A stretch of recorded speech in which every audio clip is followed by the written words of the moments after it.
አብርሽና ሩታ ላይ ይጅባቸው ተይ። የነሱ መጫወቻ ሆናችሁ እኮ የአብርሽና የሩታማ መጫወቻ ሆናችሁ እኮ በእናንተ ላይ ይሸቅላሉ። እውነት ተጣልቶ መስሏችሁ ነው? እነሱ የትዳር ትርጉም ያልገባቸው ሰዎች ቢኖር እነሱ ናቸው። እነሱ ሲጀመር እኔ ልጁን ግን ወልደውት ነው። እኔ ጥያቄ ነው ገብርኤል ወልደውት ነው ልጁን? አብርሽና ሩታ ወልደውት ነው? በማርያም ነገሩኝ እስቲ። እኔ የወለዱ ባይመስለኝም እኔ ፎርጂድ ሆኑ አልወለደችም ምናምን ብዬ እንትን እላለሁ። ደግሞ ታመጣለች ልጁን ከየት አምጥታ ነው የምታመጣው? እኔ እውነት እየመሰለኝ አይደለም።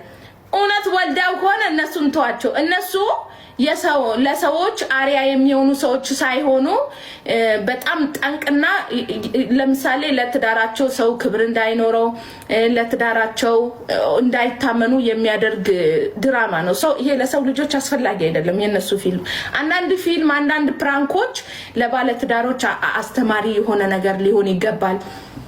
ሁለተኛ ነገር ደግሞ ልጆችን የሚያስተምር ገና ለሚያገቡት አስተማሪ የሆነ ነገር ማቅረብ ነው እንጂ እንደዚህ ሰዎችን የሚያበላሽ ይሄ ብልግና ምናምን ነገር ደስ አይልም። እኔ አብርሽና ሩታን አድራቂያቸው ነበርኩኝ። ቀለበት ሲደራረጉ ምናምን ምንም ችግር የለብኝም። እኔ እንደማንኛውም ሰው ያለው። አሁን ላይ ግን አንድ ቀን አይቻቸው አላውቅም። ላያቸውም አልፈልግም። ምክንያቱም አስተማሪ የሆነ ነገር ሳይሆን ልጆችን የሚያበላሽ ትውልድን የሚያበላሽ ነገር ነው የሚያስተላልፉት እንጂ ምንም አይጠቅምም።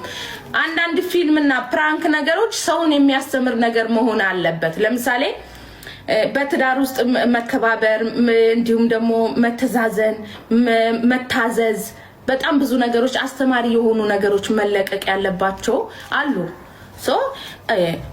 አንድ ቀን ተጣሉ፣ አንድ ሴት ይዞ ይመጣል።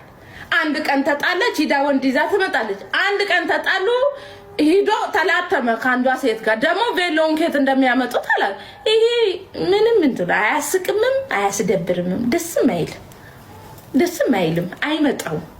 አሁን መዳም ቤት ያሉ ልጆች ምን ይማሩ ከናንተ? ወዲያ በሉልኝ። እኔ ስለነሱ ማውራት አልፈልግም። ወዲያ በሉልኝ አልፈልግም።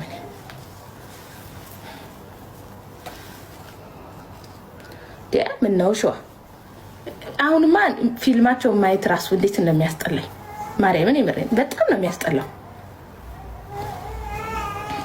እንዴ ያው ትዳር ነው ወይስ እንትን ነው የሚባለው? እሱ እኮ ባለጌ ነው። እኔ አልፈልግም እንደዚህ። እኔ አልወድም። ይቅርታ አድርጉ።